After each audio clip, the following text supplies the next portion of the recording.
Video ini akan membahas tentang bab 5 jaringan komputer dan internet, informatika kelas 10, kurikulum sekolah penggerak.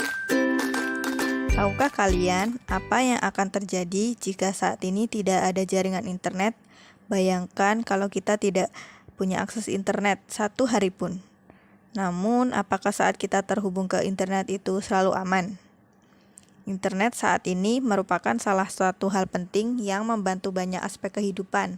Saat ini, ketika kita akan membuka rekening baru di bank, kita tidak perlu lagi mengunjungi kantor bank, tetapi cukup mengakses aplikasi bank yang tersedia secara online.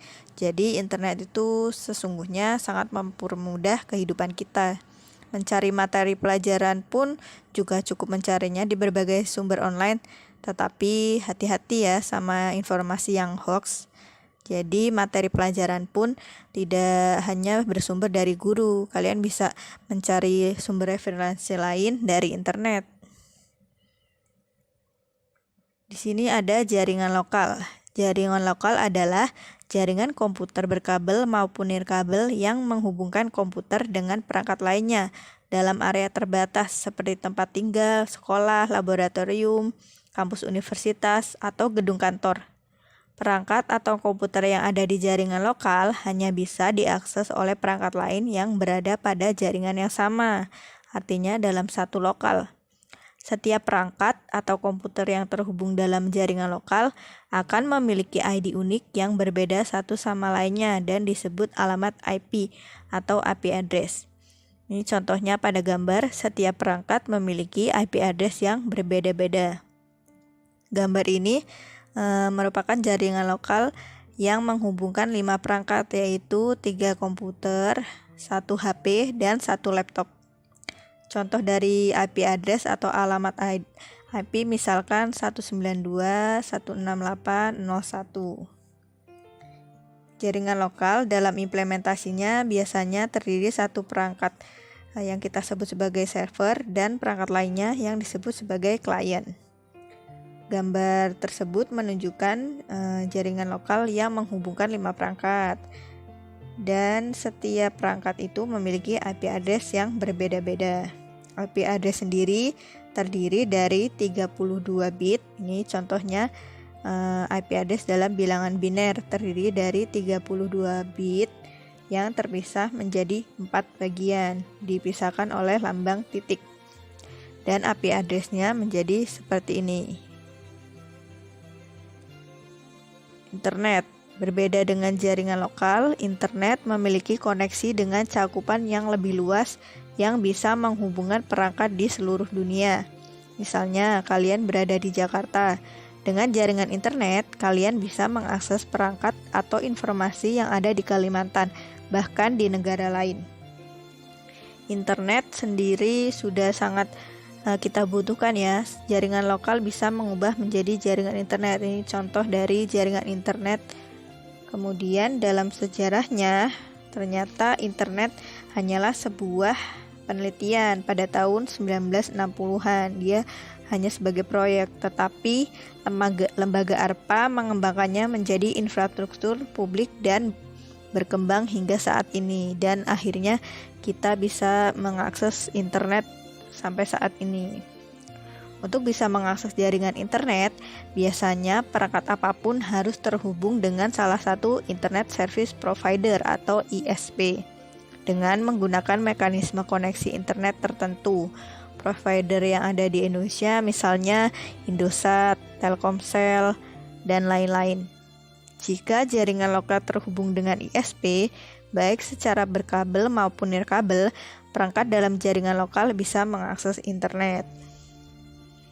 Nah, di sini internet yang ada di Indonesia sangat banyak, dan kalau di Indonesia masih menggunakan internet 4G.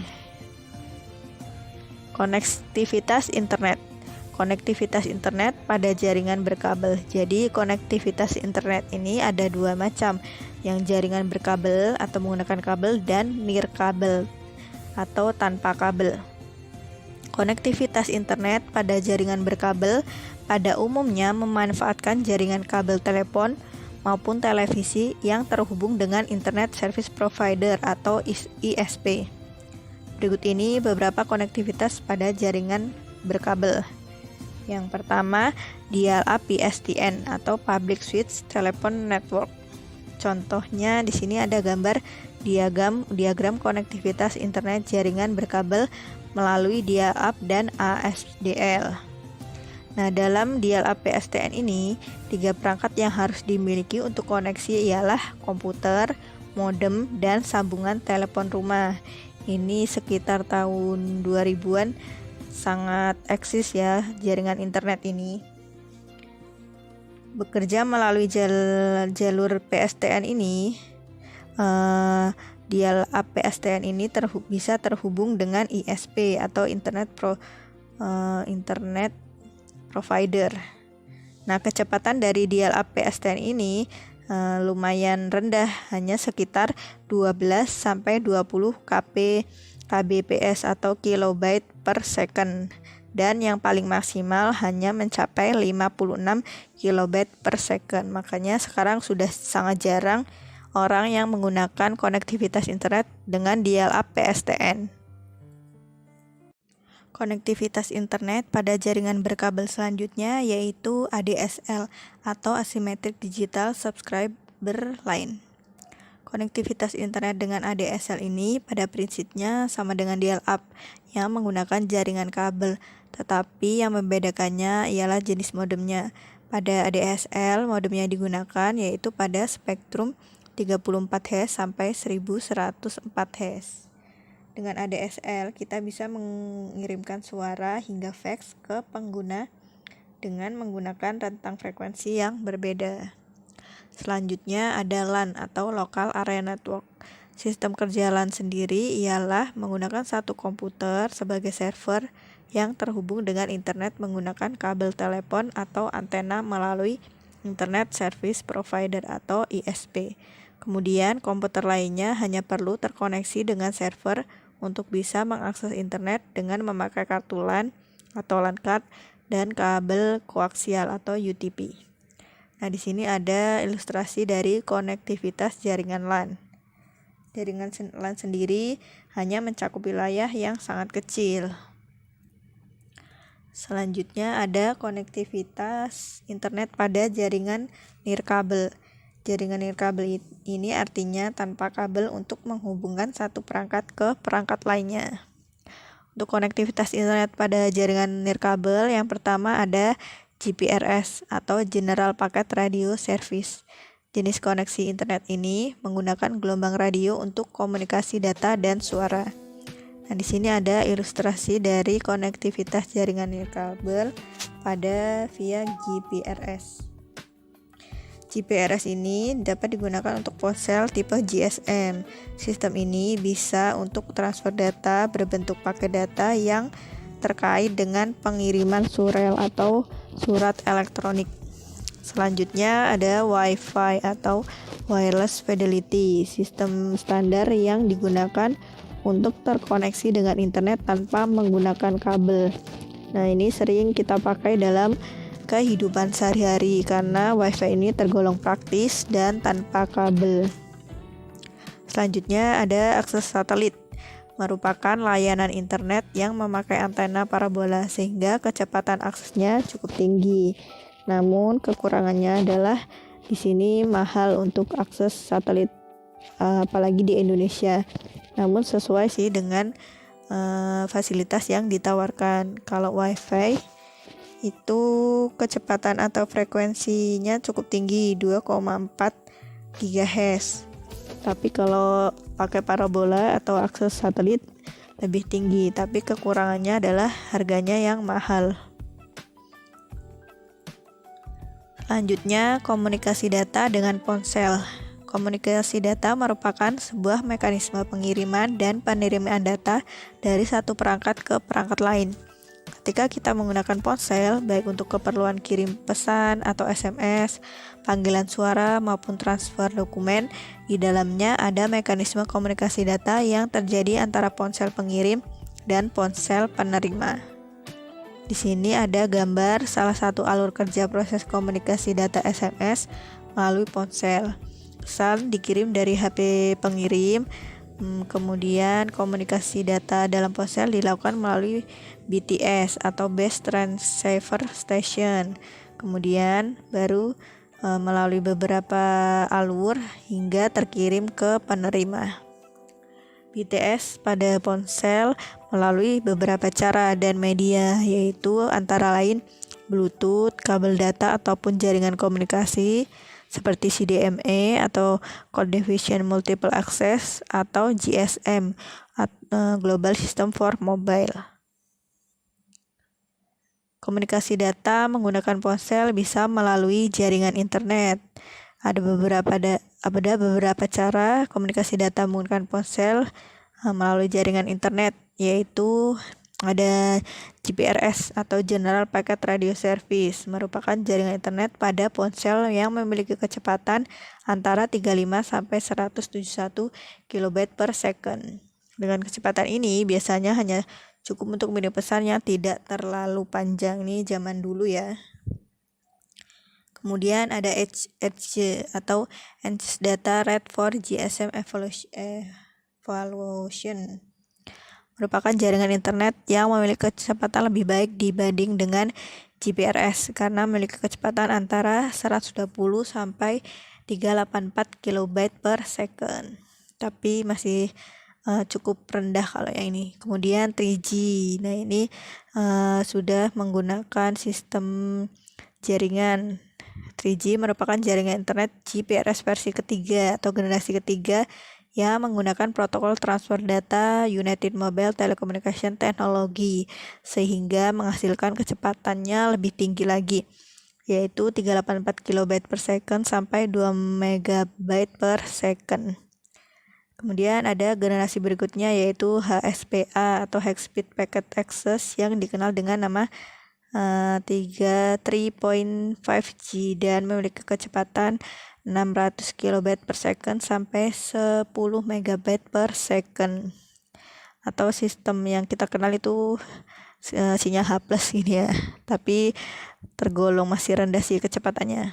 Nah, HSDPA atau High Speed Downlink Pocket Access atau dikenal dengan nama H+ pada layar HP kita memiliki kecepatan yang stabil pada kisaran 7,2 megabyte per second.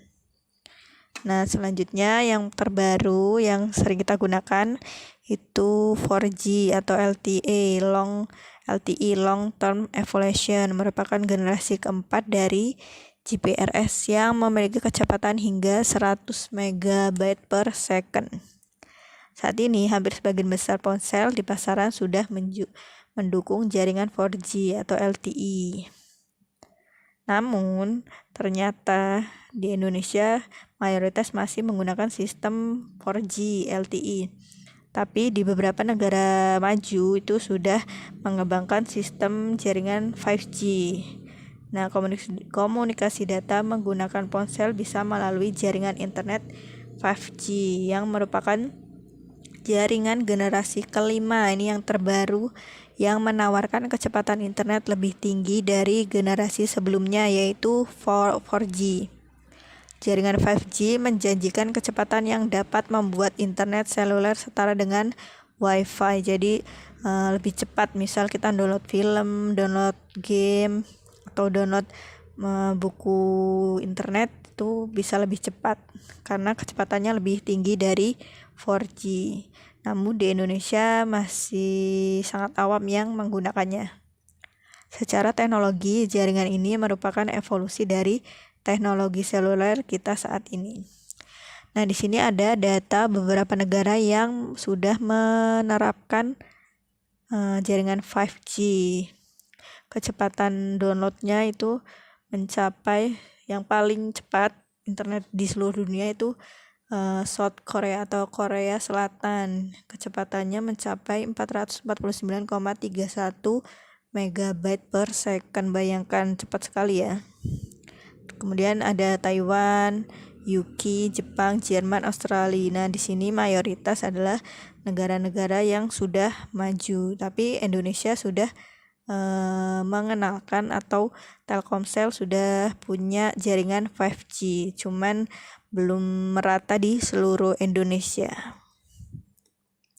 Apa sih perbedaan dari jaringan 5G dan 4G? Nah, di sini mengutip dari Indozone, jaringan 5G sudah mulai dikembangkan oleh banyak negara maju di dunia. Bahkan Indonesia ikut mengembangkan jaringan 5G melalui Telkomsel. Namun, apa perbedaan dari 5G dengan jaringan 4G? Di sini dilihat ada ilustrasinya. Kalau 5G kecepatannya mencapai 100 MB per second sampai 1 GB per second. Nah, tapi kalau 5G ini lebih cepat lagi, bisa sampai 10 sampai 800 GB per second. Kemudian kalau 4G memiliki 12 antena dalam mengakses data, sedangkan 5G bisa sampai 100 antena, dan koneksi 4G itu dapat terkoneksi dengan gadget seperti tablet, laptop, dan PC. Nah, kalau 5G itu lebih canggih lagi, dia bisa dapat dikoneksikan dengan banyak alat seperti mobil listrik ataupun mesin cuci. Nah, kabar jaringan 5G di dunia dan di Indonesia. 5G sudah mulai digunakan di negara maju seperti data yang tadi di Korea Selatan, Amerika Serikat.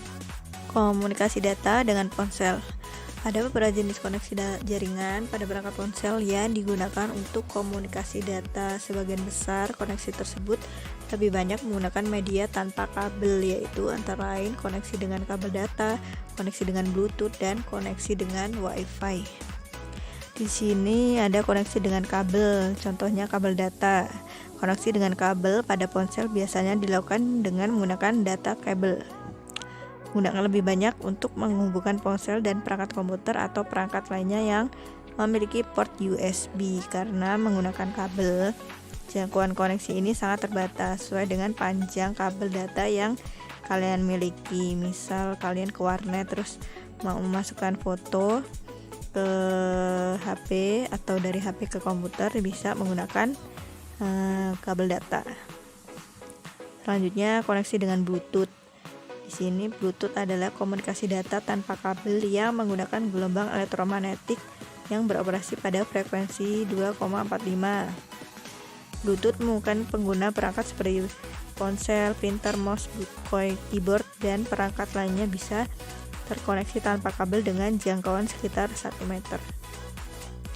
Contohnya sekarang ada mouse tanpa kabel, ini berarti bisa menggunakan sistem Bluetooth. Selanjutnya, koneksi dengan Wi-Fi. Koneksi data dengan jaringan tanpa kabel menggunakan teknologi Wi-Fi merupakan jenis koneksi yang banyak digemari. Kenapa? Karena bandwidth-nya yang besar dan hemat energi baterai. Kapasitas bandwidth maksimum sangat bergantung pada jarak dan data rate dari perangkat akses point. Namun, kekurangan koneksi dengan Wi-Fi ini ialah jangkauannya yang tidak jauh, maksimum 100 meter, tetapi dengan bandwidth yang minimum, yaitu data rate-nya 1 MB per second. Ini contoh ilustrasi koneksi data menggunakan Wi-Fi. Contohnya kita tethering ya sama temen kalau nggak punya paket. Kemudian proteksi data saat berinternet. Nah, di sini tahukah kalian bahwa saat menggunakan media sosial, pesan yang kalian kirimkan itu dienkripsi. Enkripsi artinya setiap pesan atau panggilan yang dilakukan melalui media sosial dienkripsi untuk melindungi pesan supaya tidak diketahui oleh orang lain atau tidak bocor. Seperti WhatsApp sekarang sudah menggunakan sistem enkripsi. Nah, ini ilustrasi jika pesan di media sosial tidak dienkripsi atau tidak diproteksi. Ketika kita mengirim pesan, jika servernya tidak dienkripsi, maka rawan hacker atau kejahatan internet mengambil data kita. Makanya ketika kita menggunakan internet, bijaklah, apalagi banyak link yang menghubungkan kita dengan hacker. Jadi jangan sampai kita tertipu atau mengklik link-link yang hoax. Itu sangat berbahaya, apalagi kalau data kita bisa bocor. Misal data rekening HP, rekening bank, data kita itu jika sudah sampai ke hacker maka bisa disalahgunakan seperti pinjaman online dan lain-lain. Cara paling mudah untuk mengetahui situs web yang kalian kunjungi itu aman karena melakukan proteksi pada data yang kalian input ialah dengan melihat di alamatnya apakah didahului dengan HTTPS dan ada ikon seperti kunci di sebelah alamat situs web. Semua kegiatan tersebut diatur oleh suatu protokol HTTP.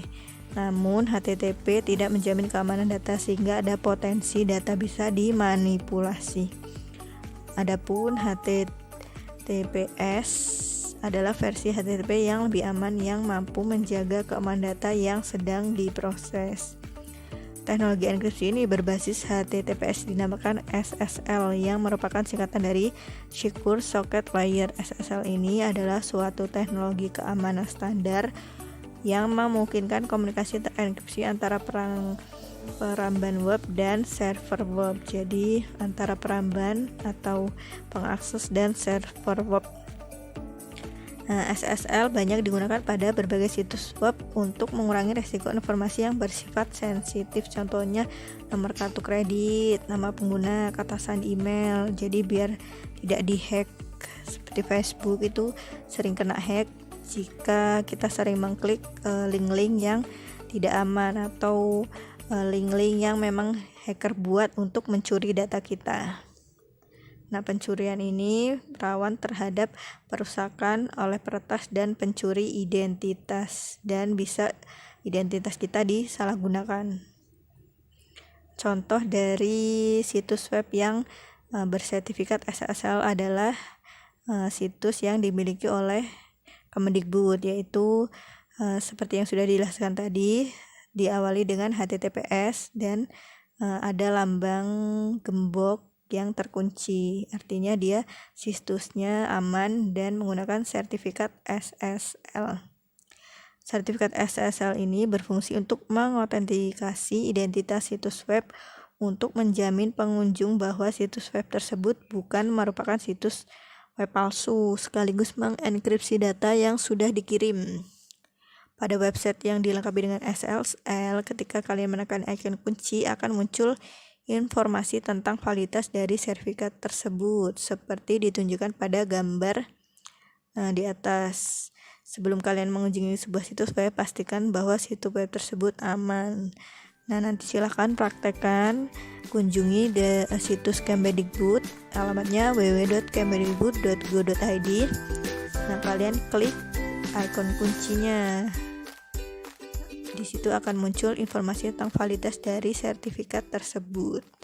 Jadi, bijaklah dalam berinternet dan jangan sampai data kita bocor sehingga hacker akan menyalahgunakan data kita. Mari bijak dalam menggunakan sosial media dan internet.